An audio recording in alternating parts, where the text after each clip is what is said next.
Now, there's a reason why your best clients are simply not finding you on LinkedIn.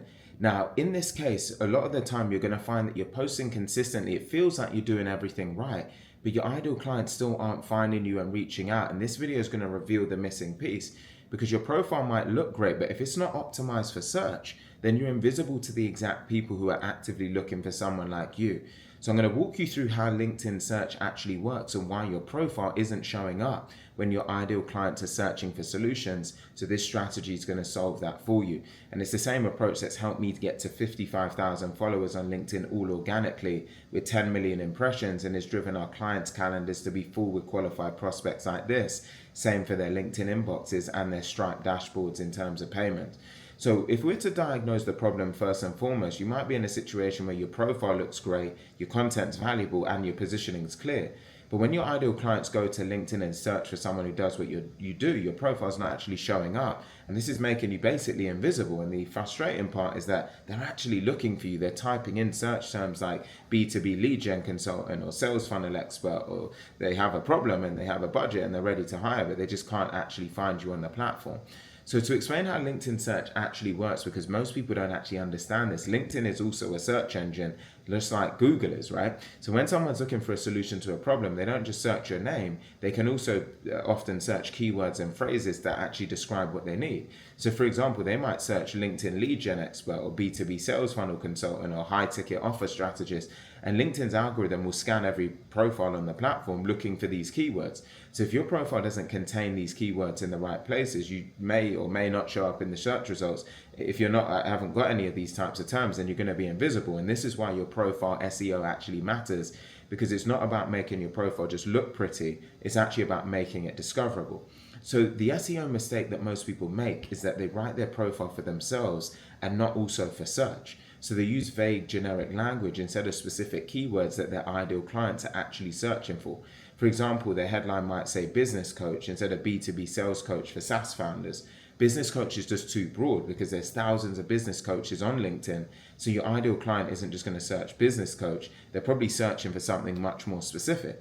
But B2B sales coach for SaaS founders, that is specific. It contains the exact keywords that your ideal client is typing into the search bar. And this is the difference between being invisible and then being found. So let me show you 5 SEO zones on your LinkedIn profile. These are areas that LinkedIn's algorithm scans when someone does a search. The first one is your headline. So this is the most important SEO one, carries the most weight in terms of search rankings.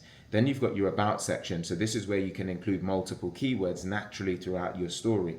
The third zone is your experience section. So LinkedIn scans your job titles and descriptions for relevant keywords. The fourth is your skills. So this is where you list specific skills that match what people are searching for. Zone 5 is then your featured section. So the titles and descriptions of your featured section are also indexed by search. So if you optimize these 5 zones with the right keywords, then you're going to become visible. And if you don't, you'll stay invisible. So if we were to start with zone 1, your headline, this is arguably the most important SEO zone on your entire profile. It carries the most weight in terms of LinkedIn search algorithm. So a bad headline would just be helping entrepreneurs succeed. And the reason it's bad is because it doesn't contain any specific keywords. No one's searching for helping entrepreneurs succeed. Whereas a good one is LinkedIn lead gen expert, helping B2B consultants build 50K pipelines in 90 days. Now, of course, that's an example for me, and you would adjust that to your own industry and niche. But the reason it's good is because it contains multiple specific words like LinkedIn, lead gen, expert, B2B consultant, and pipelines. So when someone searches for any of these terms, your profile is more likely to show up. And your headline should include your primary keyword, the main thing that you want to be found for, plus a clear value proposition as well. Now, zone 2 is then your about section. So this is where you have the most space to include keywords naturally throughout your story and narrative. Now, the key is to use variations of your main keywords at least 3 to 5 times without keyword stuffing.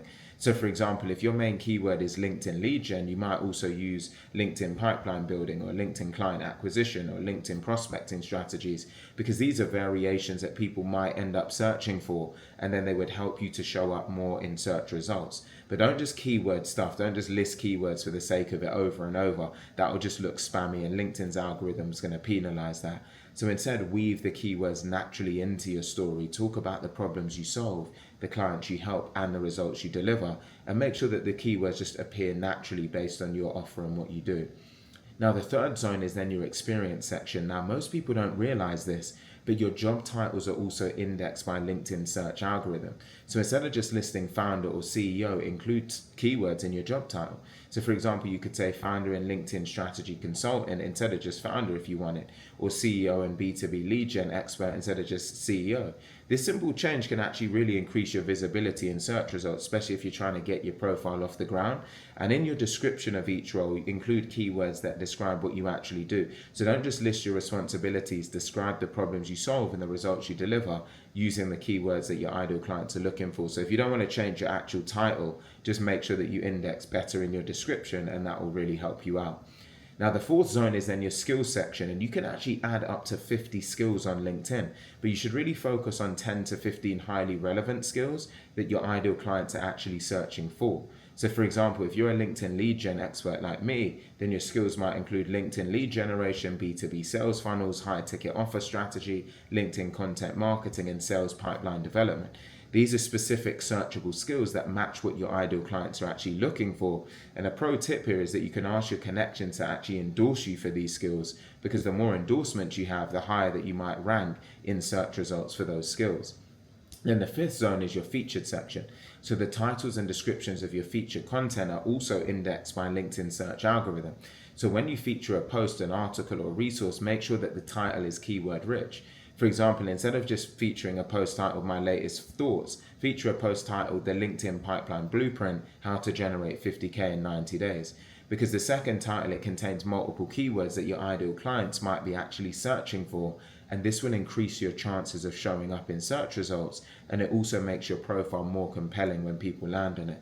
Now you might be wondering, well, how do I know which keywords to use? And a simple framework you can leverage for this is, the first step is to search for your competitors. So type in what you think your ideal client would search for and see who shows up. What keywords are they using in their headlines and profiles? The second thing you can do is look at LinkedIn search suggestions. So when you start typing in the search bar, LinkedIn will suggest related searches. These are real searches that people are doing. The third step is that you can ask your ideal clients, literally ask them, if you were looking for someone who does what I do, what would you search for on LinkedIn?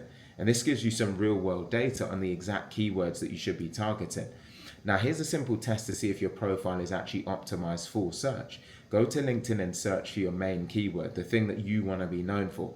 For example, if you're a LinkedIn lead gen expert like me, you'd search in LinkedIn lead gen expert and obviously type in whatever's relevant to yourself, your industry, your niche. Now look at the results. Do you show up in the top 10? If you do, great. Your profile's optimized and you're visible to your ideal clients. And if you don't, your profile's not necessarily optimized, and you need to go back and add in some of those keywords to the 5 SEO zones we covered, and then give it a little bit of time for the algorithm to index based on you. And this is the fastest way to actually diagnose whether you have a visibility problem or otherwise. Now, once you do this, you're going to find that over that first week, you're going to optimize your profile with the right keywords to the 5 zones.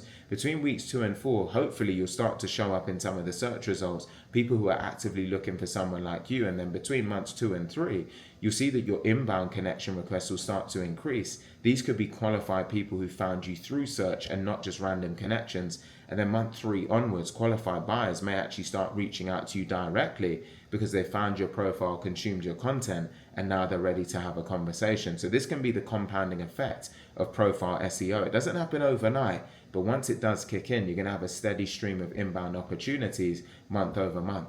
Now, once you've done this, you'll see you're showing up in the search results. Ideal clients will find you, you'll get more inbound requests, and you can become the obvious choice. And off the back of that, this is really a small piece of the types of stuff that we cover here at Influx to underpin our autopilot system. So I did record another free short training video that basically breaks down the entire system to show you how we guarantee our clients $50,000 in pipeline in 90 days to get to a point where you can generate inbound DMs, the exact approach to optimize your profile, keyword strategy, and the funnel that basically turns your LinkedIn visibility into actually high-paying, high-ticket clients without paid ads. So if you do want to see what that full breakdown looks like, I'll leave a link in the description box below of this video for you to watch that free breakdown to help you on your way here. And if you did find this particular video helpful and useful in some way, please do take a moment to like it, leave a comment, share, comment, and subscribe. And I look forward to seeing you on the next video.